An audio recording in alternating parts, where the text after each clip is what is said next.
Jacksonville. The child was born but couldn't sit still. 86 years later with no regret. You know that man can't sit still yet. The Great Depression couldn't get him down. He worked for his dad's store in town, collecting money in small amounts. The poor whites and blacks in their furniture accounts. Stetson Kennedy wants us all to be free. Stetson Kennedy wants us all to be free.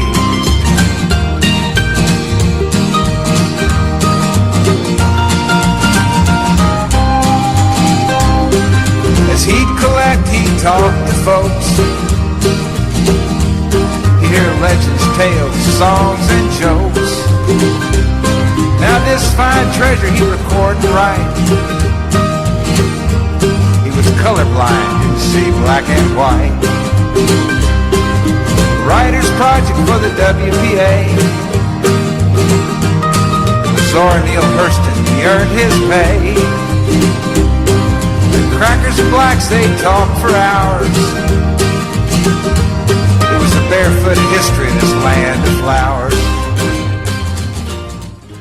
The Weekman was on the 15th of December 2016, beaming from WBRN Radio and on the Boston Red Network.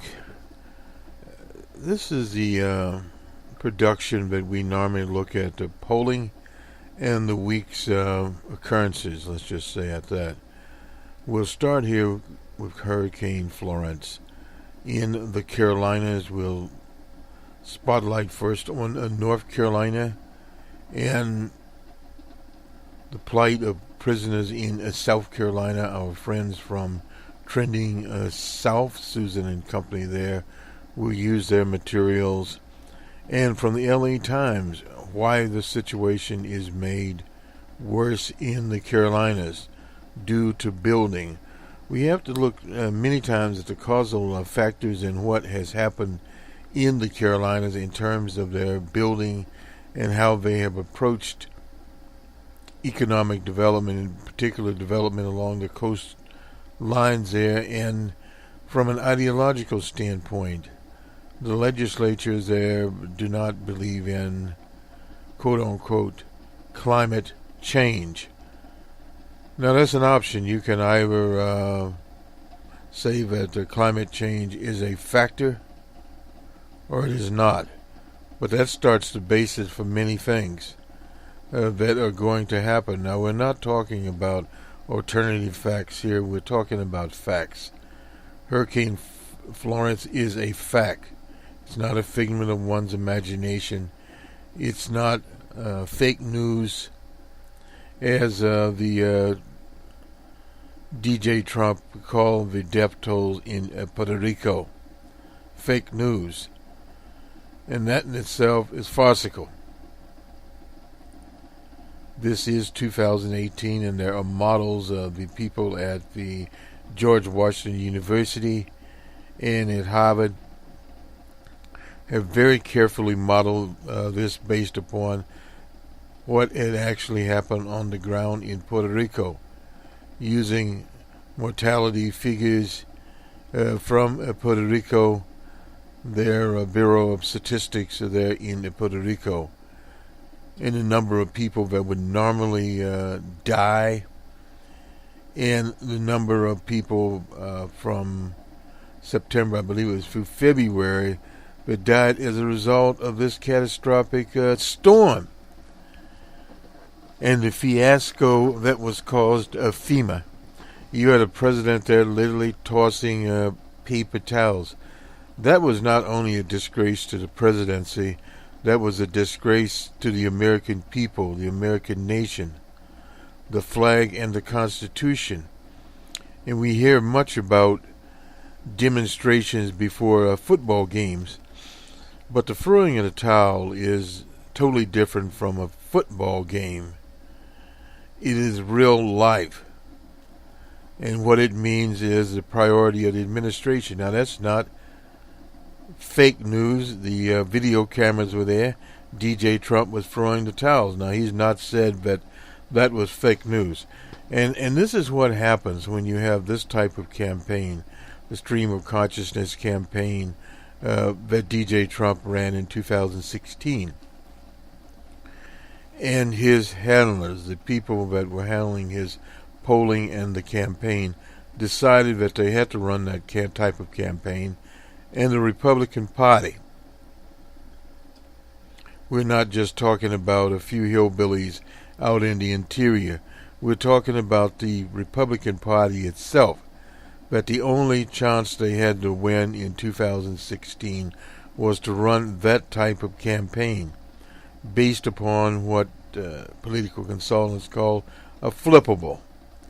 In other words, if you have a fact that is a solid fact, like the chair sits in the room, you put out a campaign message that it's no longer in the room, or it was not in the room. Period. That's a flippable. You move to an alternative scenario. It's not a fact. It's an assumption. And this is basically what you're building your campaign on. Now, the problem is with that, you can only do it for so long. But you have to have cooperation of a number of players or actors in the scenario. And you can understand the DJ Trump campaign had the Republican Party. Why? Because the Republican Party, and as LBJ would say, anyone's been to a goat roping contest knew that was the only way they could activate the core base and also activate enough people to come up with roughly 70,000 votes in Michigan, in Wisconsin, and in about enough anybody out there, 3 different states there that were well in Pennsylvania also. So those were 3 states. Ohio was a little different in the Midwest. But in those states that very, very narrow victories there based upon voter suppression in Wisconsin and Michigan on the Gateway Snyder, in Wisconsin on the Boss Brown. And some of that voter suppression was also in Pennsylvania, coupled with a campaign that was ran by incompetent people on behalf of Hillary Clinton. And then we have a mixture in there of the FBI coming in at the juncture, going out and coming back in. All of those things affect the final vote tallies. But as the campaign was making a rebound, this is a campaign of Hillary Clinton, we used what we call the slide rule model. That's not our big model. That is a model that is dedicated to abrupt changes in campaigns. And that could be a point or 2 or less than a point, probably point not 5, point not 3. And this is basically what started to happen. The old adage of, do the voters go with the leader in the polls? And of course, the polls nationally had the monster leading. And in the margin of error, or a little better in some of the battleground states. But that was not good enough. Our larger model, the Ouija board model, had a DJ Trump leading from the very beginning. The smaller model, the slide rule model, it was sort of up and down. But in the last days, it concluded as the Ouija board model that DJ Trump would be the next president of the U.S. And a lot of that is on the Electoral College also, and the popular vote was different because you had the populous states of California and New York. And of course, when people saw some of the projections, they quit voting, particularly in the West. So you'll have some distortion. But at the same time, when you have these very narrow victories, and the Republican Party is what's been able to keep the DJ Trump machine afloat, period. We'll have Uncle Carl Robe, and we'll talk about this, and we'll look at some of the present polling from the Real Clear Politics. And Uncle Carl looks at the averages. We don't look at the averages as much because part of the problem there, particularly in the approval ratings, we have an outliner like the Rasmussen poll that's always 2 or 3 points off normally the other polls. But when you see them square up with some of the other polls, the rating has went down. And this is the problem with the Stream of Consciousness campaign that DJ Trump is running. Now his campaign manager, Mansfield, has signed a plea deal with the prosecutor, Mueller. So more is coming out. And this is back also what happens with these Stream of Consciousness campaigns. They cannot stand over long periods of time, sustain battering. This is an analogous to a football line. In the first quarter, the players are all fresh.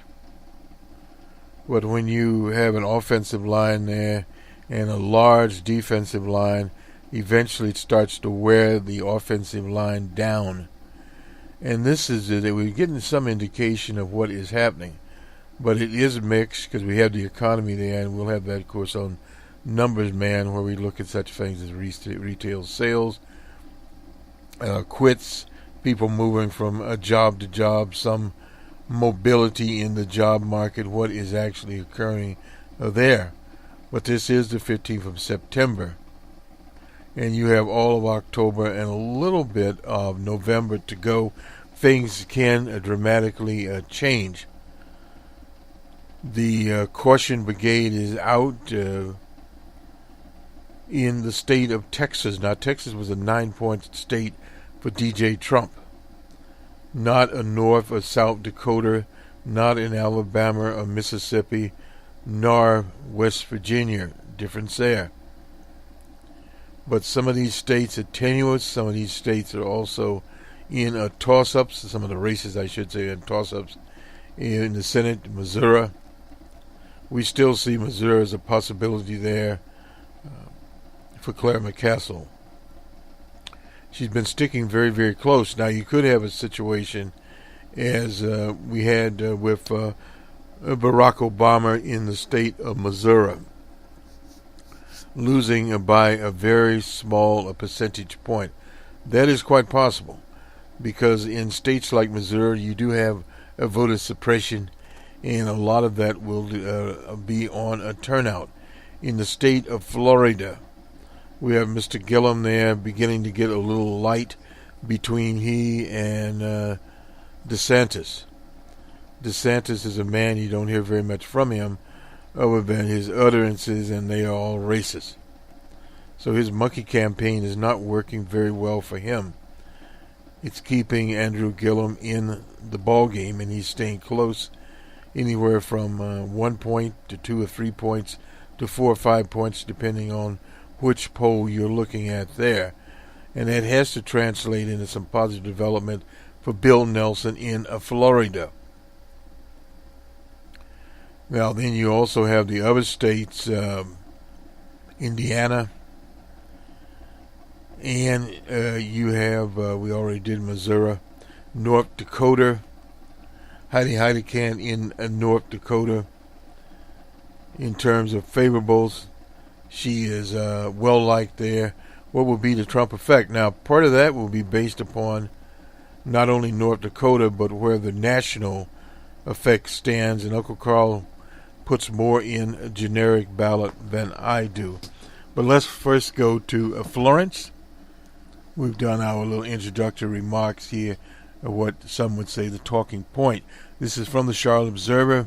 5 dead in North Carolina as Florence, an uninvited brute, brings a heavy flooding and power outages there. Slow-moving storm. 5 deaths were blamed on the storm. And then it goes on at landfill at Wrightsville Beach. That was at 7:15 a.m. with maximum sustained winds of 90 miles an hour. That's according to the Hurricane Center in Florida.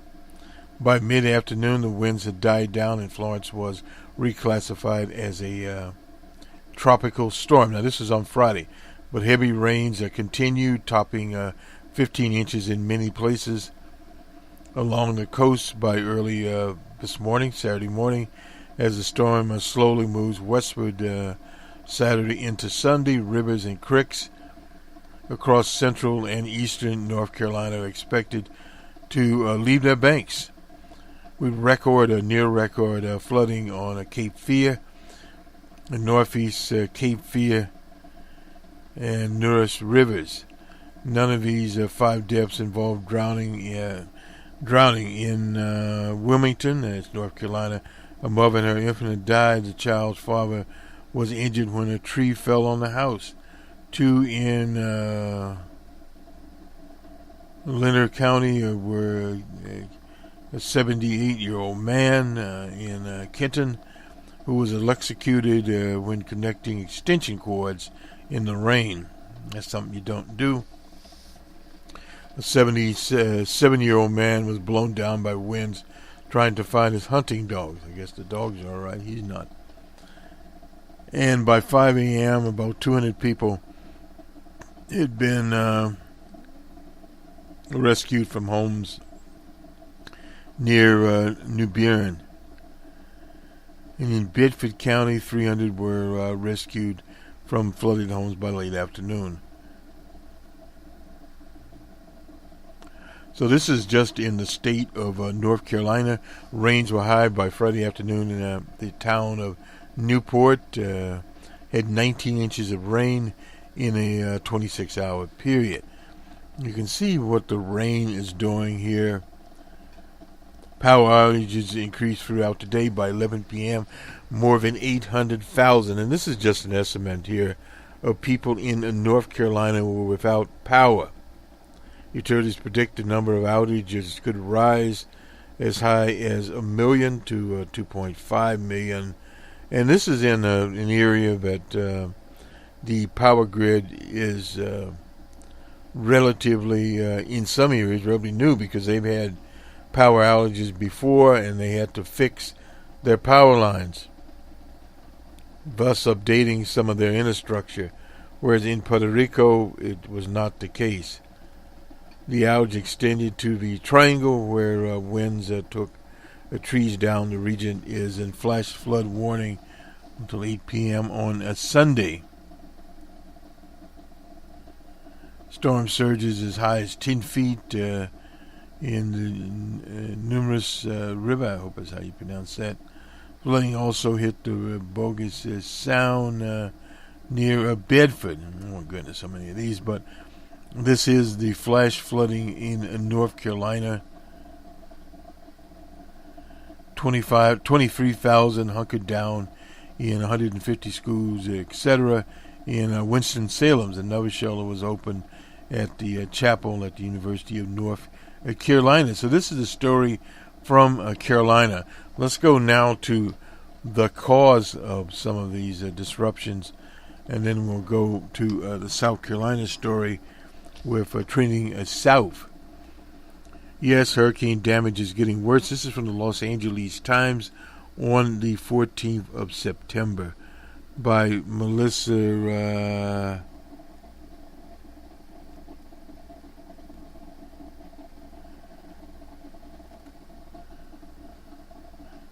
hope to pronounce her last name right. Ichtrin, I suppose. In 1960, roughly 845,000 people lived in 24 counties along the Carolina coast. By 2000, number was 1.5 million. This is beach living, ocean living. Same's happened out west. Now over 2 million live in those areas. Development booms persists despite warnings of global warming or climate change. will continue to raise sea levels and would increase the intensity of storms. As in many places with strong Republican traditions, the issue of climate change remains highly contentious in both North and South Carolina. But if you don't have to trust the science of climate change to see the obvious, with more developments along the coast, there is more to destroy when a hurricane pays a visit. We know that the cost of hurricanes has been rising over time, and is largely due to coastal development. That is from Christy Dahl, a senior climate scientist at the nonprofit Union of Concerned Scientists. We simply have more stuff and more property in harm's way. Residents of the Carolina coast are now confronting the reality as Hurricane Florence, now a tropical storm. Science says it's difficult to attribute any given storm or other extreme weather event to a climate change. There are powerful hurricanes before the industrial age started pumping carbon and other greenhouse gases into the atmosphere. But there has been an increase in the intensity of storms in the North Atlantic since 1970. Given the evidence that climate change is to blame, rising ocean temperatures give hurricanes more power. A warming atmosphere gives more moisture, and the rising sea levels mean stronger storm surges and more flooding. We won't necessarily see more hurricanes, but we will expect them to be stronger, according to the scientist Dr. Dole. This is, unless the world dramatically reduces emissions, an unlikely prospect given the current state of global politics and economics. And this is a big problem here, global politics in many of the nations, unfortunately here in North America, because of the right-wing climate. You have the Freedom Caucus that comes out of South Carolina, one of the worst and most brutal racist states. Those states, not only the racist element, this hasn't been talked about, but the racist amicus there plays into the voting patterns in North and South Carolina. This is the reason the Republican Party was able to rise in those states. Now, I'm not saying you had, of course, Strom Thurmond in South Carolina, and you also had, what was his name? Anyway, he's gone now. Unfortunately, with Strom, but Strom stuck around until he was 100. But you had various operators that have demagogued the situation in terms of race. Recall when Harvey Gantt ran for was the governor of the Senate. He was an African American. Lost when Jesse Helms, we get old Jesse, played the race card. So this is very important there, and it plays into the climate so-called skeptics. Roger Pickle, professor of environmental studies at the University of Colorado, that is in Boulder, has studied hurricane damage during the past decades, concluding that the rising toll has less to do with the power of the storms than with the increasing amount of development in their path. Well, no doubt about that. If you don't have very much in their path, from an economic standpoint, one of the problems of U.S. land use policy is usually decided on local levels, making it difficult to institute a broader strategy, and that is deliberate. Dahl says, this is from the Union of Concerned Scientists, Hurricane Harvey was especially devastating because of rapid development in the Houston area had changed the character of the land in a way that provided limited escape patterns for the record rainfall that accompanied the 2017 storm. It went from a national landscape to having a perfect surface like cement and asphalt. The results were massive floodings. We need to think about two things. We are developing and ensuring we're not putting more people and property in high-risk zones. This is the old developer versus the environmentalists are the prudent people. In 2009, the State's Coastal Resource Committee contacted scientists to report on sea level rise. The scientists published a report the next year projecting 2000. Projecting that by 2021, the sea would rise by at least 39 inches. This unwelcome news and development boosted the pumping of billions of dollars into coastal projects. Skeptical of science and beholden to the interests of developers, the Republican-dominated legislature rejected the study. And this is the problem when assumptions go south. Bob Emery, who was the chair of the Coastal Commission when the report was released, was at home Friday in New Bern, North Carolina, which sits on the ocean and was hit hard by the hurricanes, already prepared for recovery efforts. In the years since the report was published, developments along the North Carolina coast have continued to boom. He said there has been some progress. Several communities have developed policies associated with mitigating frequent flooding. They talk about flooding rather than sea level. He said in an email, "We are part of the wider world where such discussions are ongoing." Well, they are talking about sea level. This is Michelle Etches of the Los Angeles Times. Well, how does this all play into the mosaic of the Republican Party? Well, you have the Freedom Caucus there in South Carolina, and those are the people that are responsible in the Congress of the United States for these policies and the Trump administration and the EPA. They go on and they go on. And the state legislatures that have been modeled by the infamous Koch brothers, formerly Wichita, Kansas, now Palm Beach, Florida, and Palm Springs, California. And they advertise heavily. Listening to Yankee baseball, we get them advertising their Coke Industries as a panacea. As Jesse Jackson would say, it's the Garden of Eden, quite literally, to put it into some biblical terms there. And at the same time, the energy plant at, something, a point there, that is being closed down, incidentally, and phased out, is still pumping out energy to the New York area.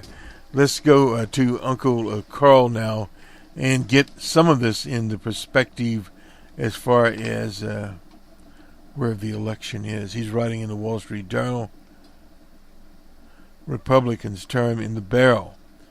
The last primary in New York this Wednesday, it's already occurred.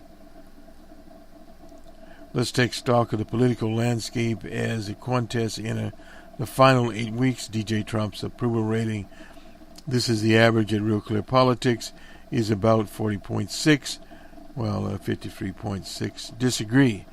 Deterioration from 43.6 and 51.8 in late August. The explanation is hardly no secret.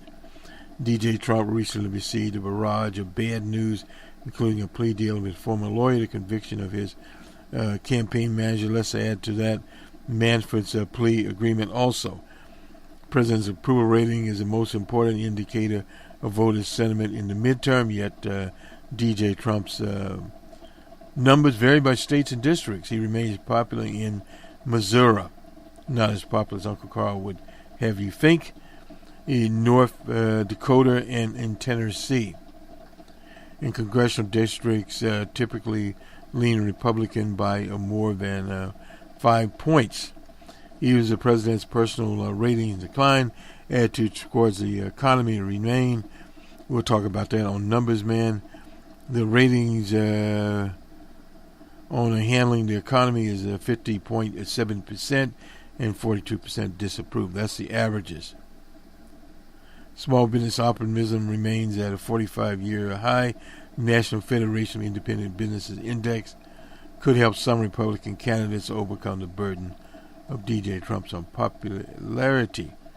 But yet, Democrats' advantage in generic ballot has expanded from 3.9 on the average to 8.2. That's on the 11th of August. Generally, though, Republicans can keep the House with a 4 to 6 point deficit.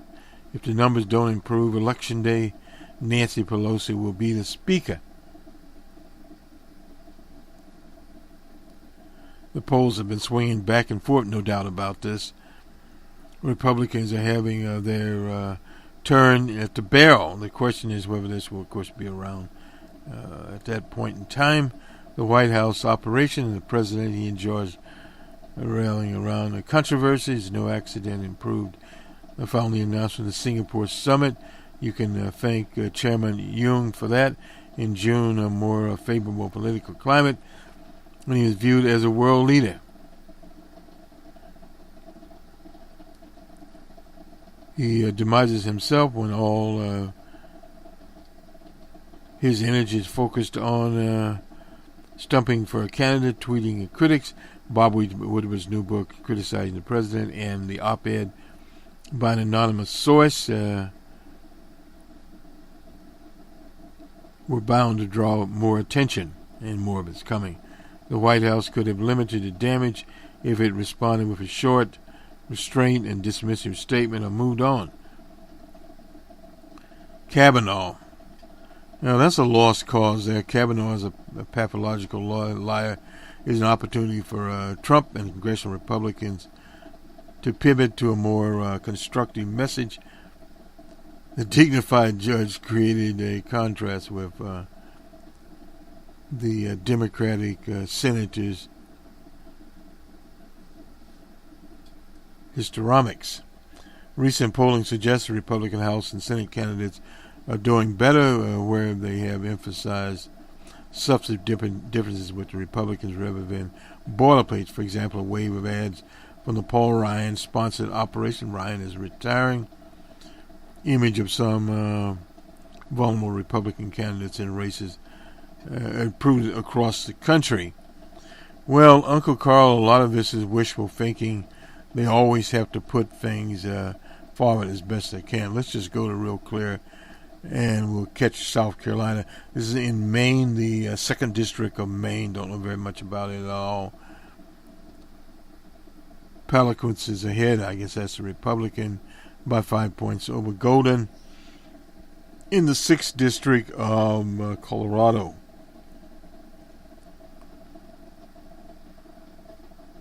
Cal's up by 11 over Kaufman.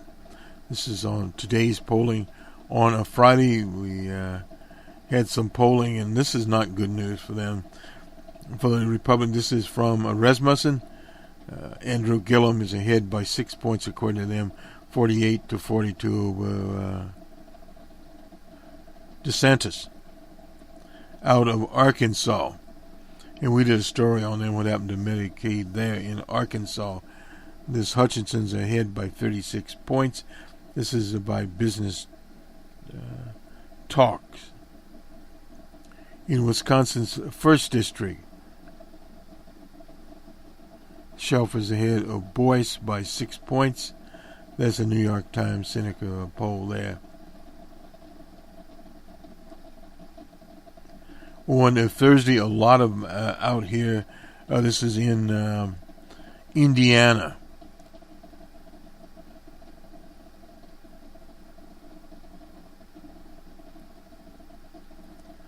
This is between Donnelly and Branham. Branham's ahead by 2. In the state of North Dakota, this is the Senate race there. Gamers ahead by 4 over Heidi Heitkamp, 48 to 44. That's pretty expected.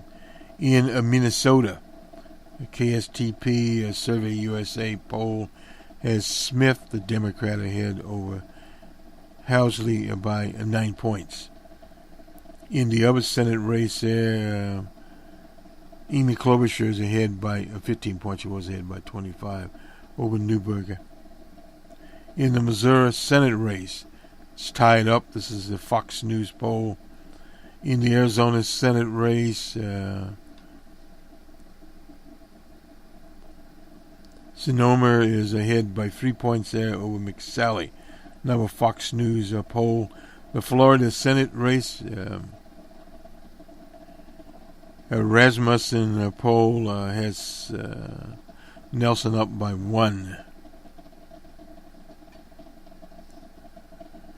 Another Fox News poll out of Tennessee. Blackburn is up by 3, according to this, 47 to 43 over Breezen. Tennessee governor's race, Lee is up by 20. I guess it's not much of a race over Dean, according to this. In Arizona, Ducey's up by 11 over Garcia. This is the governor's race in Arizona. Another Fox News poll. Out of Minnesota, KSTP Survey USA poll. It's the governor's race. Waltz is up by 7 over Johnson. In Virginia's 7th district, Brett, he's the guy that knocked off the majority leader of the House at the time. He's up by 4 over Spangenberger. In North Carolina's 2nd district, Coleman's up by 1. Very close race in the 2nd district of North Carolina over Holdings. In Pennsylvania, the 7th district, Wild is up by 2. Generic ballot, this is from CNN. The Democrats up by 10. This is on Thursday. I guess we'll look at Wednesday also.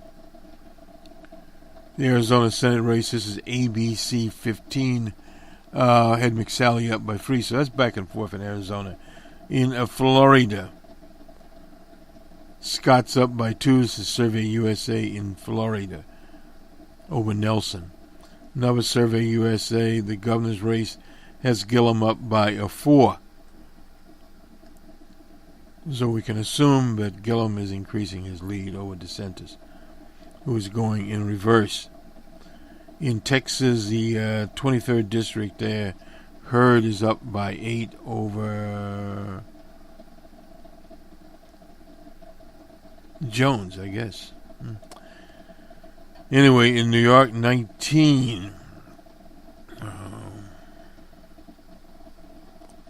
DeGallo is up by 3 over Fesco. The presidential approval rating there, this is NPR, was at 38, and Marcus College, upstate New York. 44 in the YouGov poll, and Reuters at 43, 44 in the Economist poll also. And generic ballot from NPR, Dems by 12 in double digits. The Rasmussen poll had the Dems up by 4. This is on Wednesday. Quinnipiac poll had the Dems up by 14. The Reuters sophist poll up by 8. So it varies there as to what direction of the country. Wrong Track's up by 13. That's from the Economist YouGov. From Reuters, Wrong Track is up by 18. I don't put much in Wrong Track because during the Barack Obama, basically the same situation there. Nevada Senate race, Heller and Rosen. Rosen is up by 1. That was on Tuesday. The governor's race in Nevada. Up over Laxalt, Silex, I guess. Up by 2 over Laxalt. And a Sooner poll, we don't have very many of those out here, has Stealth up by 3 over Edmondson. Edmondson 44, Stealth 47. And in West Virginia, this is West Virginia, 3rd District, West Virginia free, has Miller up by 8. So kind of recap the whole week here in terms of polls. And some we don't have. Out of Michigan, this is the Senate race. Debbie Stabenow is up by 23 points. The governor's race, Whitmire is up by 14 over Giletti, I guess. And the Emerson poll out of Iowa has Hubble up by 5. That's kind of interesting there. Senior poll out of New York. Well, this is before the race is over now. I had Como up by 41. He actually won by 30. And what else do we have here? Out of Minnesota, this is the New York Times poll. Had Phillips up by 9 over Paulson. And the Emerson poll out of Iowa has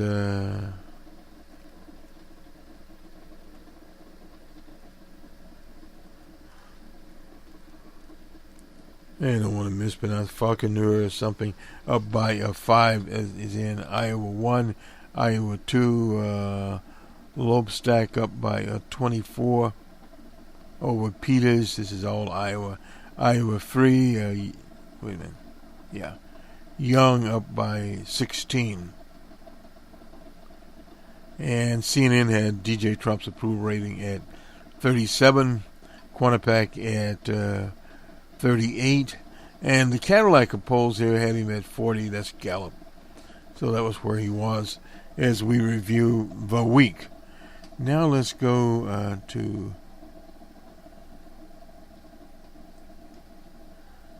the South Carolina piece of this somewhere.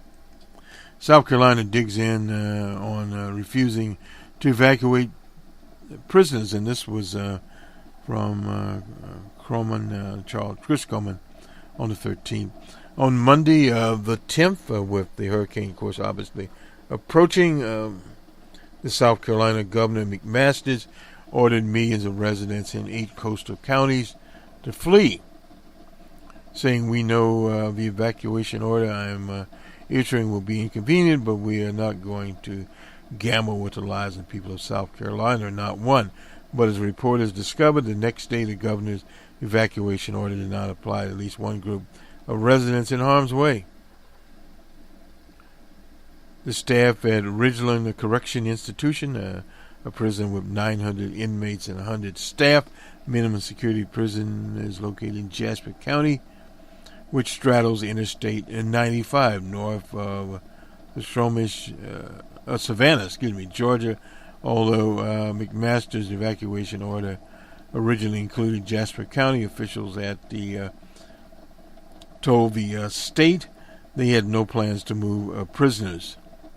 The following day, the governor removed Jasper County from the list of those requiring mandatory evacuations. Although the area remains at risk of heavy winds and flooding, Dorchester County officials were still calling for mandatory evacuations. McDougal, Bobby Masters made it clear he had no intention of moving inmates from another site, the McDougal Correctional Institution. Early in the week, South Carolina officials had been vague about evacuation plans from McDougal, located about 45 minutes southwest of Charleston. But when they asked during a press briefing, moving inmates, McMaster clarified there were no plans to evacuate. And a report following up by asking if there were any evacuation for another facility in Ridgeville. The Lever Correctional Institution, the South Carolina Probation, Parole, and Pardon Service responded and not talked with the director about that.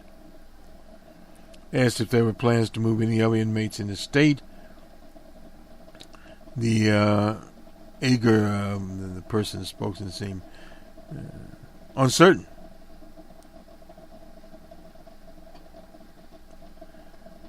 reporting 268 inmates from the Palmer pre-release center in Florence had been moved someplace else. The human rights standard failing to evacuate prisoners in harm's way during a hurricane is at odds with international human rights standards. In 1998, the UN issued guiding principles for internal displacement. The Southern Studies Institute of Southern Studies published Facing South documented the 2008 report. The U.S., of course, hasn't formally ratified the standard. In 2004, the U.S.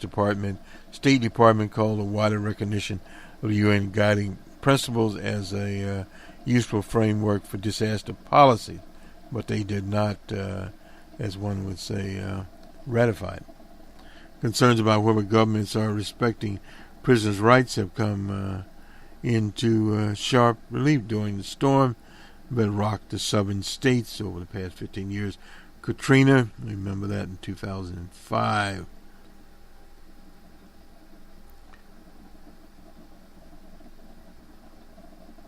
Floodwaters, dangerous conditions, drawing on numerous reports and testimony. Institute's reports on Katrina concluded that during the storm and for several days afterwards, several thousand men, women, and children are as young as 10, many of them held in pretrial detention centers. And we haven't talked about the immigrants who were effectively abandoned as flooding riders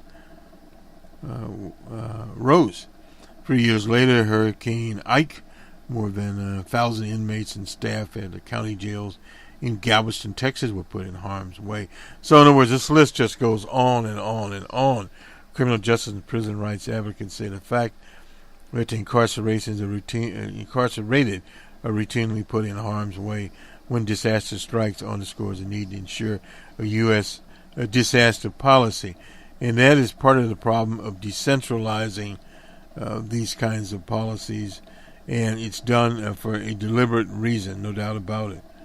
And in places of this nature, it is not uncommon. Let's go to the state as this is a newspaper in South Carolina, want to evacuate Jasper County prisoners despite mandatory order before the hurricane. So this is dated on the 11th of September and basically says the same thing. We'll throw it up on social media here. And this is from the state in Jasper County in South Carolina. We'll wait on this to move forward. And let's go to ESPN, and we'll have the college scores here as we move around.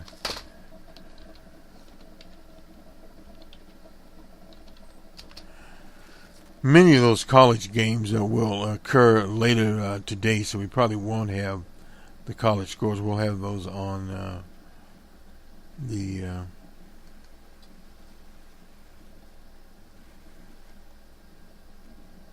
Monday morning quarterback, which is appropriate to have them on the Monday morning quarterback. And as we move into basically the last 2 weeks of the baseball season, the White Sox were in Camden Yard. 8-6 was the score. Sox. The Blue Jays were in New York. Yankees 11. The Blue Jays were shut out. The Marlins were in Philadelphia. Phillies finally won the game 14-2. The Mets were, of course, in Fenway Park. The Mets were 8. They shut out. Mr. Syndergaard was a winner, no doubt about that. Shut out the Sox. The Tigers, and we're in Cleveland. Tigers are 5-4. In 10, the Athletics were in Florida, a long ways from home, but still won the game 2-1. The Nationals were in Atlanta. Atlanta 10-5. The Dodgers were in St. Louis and shut out the Cards 3-0.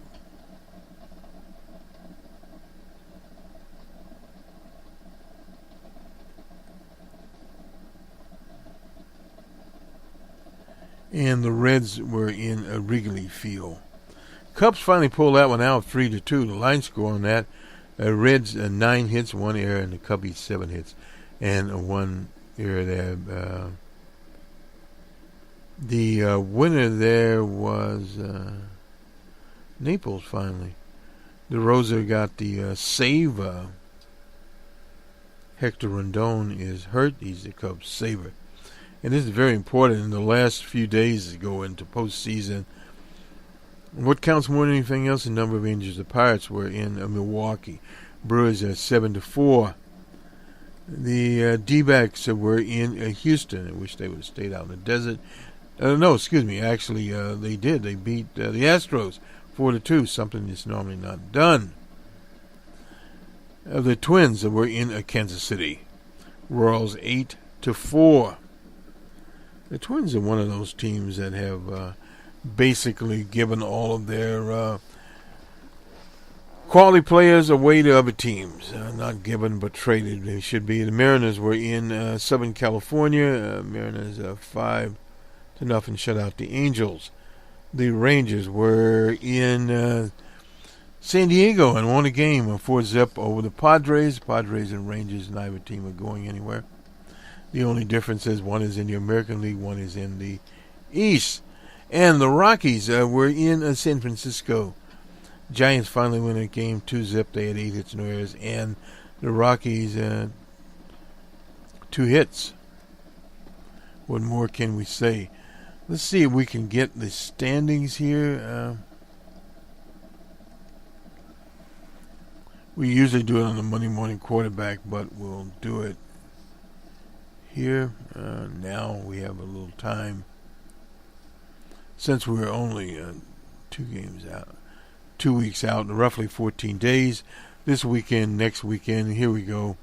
The American League in the East. The Sox are on top, and the Yankees are 9.5 back. They will be remaining back.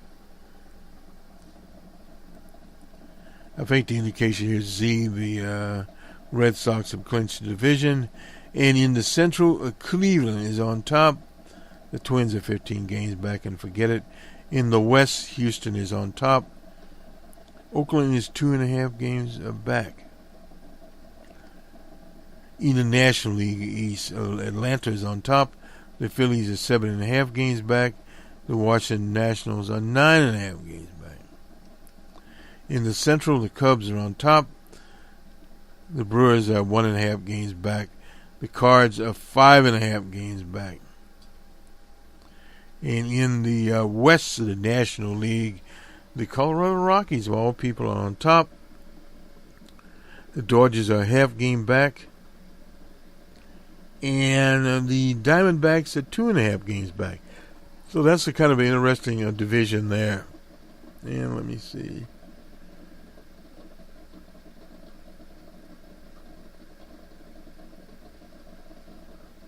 Well, actually, that was a Z. And Boston has clinched a playoff berth. And it's the only one I see here so far that has clinched anything. So it's still wide open. Won the 15th of September. Let me just check our time. We ran a little bit over time. Sorry about that.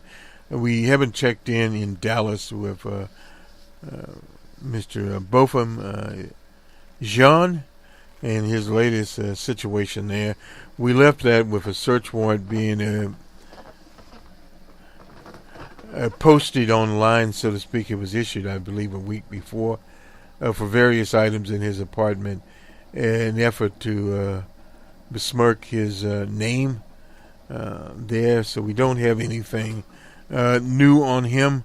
On the Monday morning quarterback, we'll have more information, no doubt, about it out here on where his situation is there. So this will do it for us. Have a good weekend, everyone, and we'll see you on the Monday morning quarterback. I don't know about Sunday programming. We have a few things that we need to get done, but nonetheless, we will have the numbers man and hopefully an open source report. We've been working on it.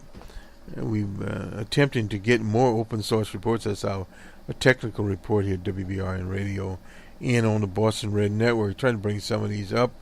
And we still have not done the work that we want to do on All About Sports.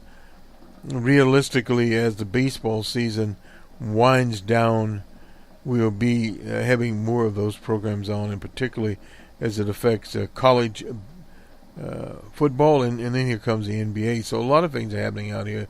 Colin Kopanek is getting billboards around the country, getting ads, and that is moving on. In Texas, there was a big uproar over Willie Nelson having a concert later this month with Beto O'Rourke. He's a candidate for the Senate in the state of Texas against Ted Lyon Cruz. Good day.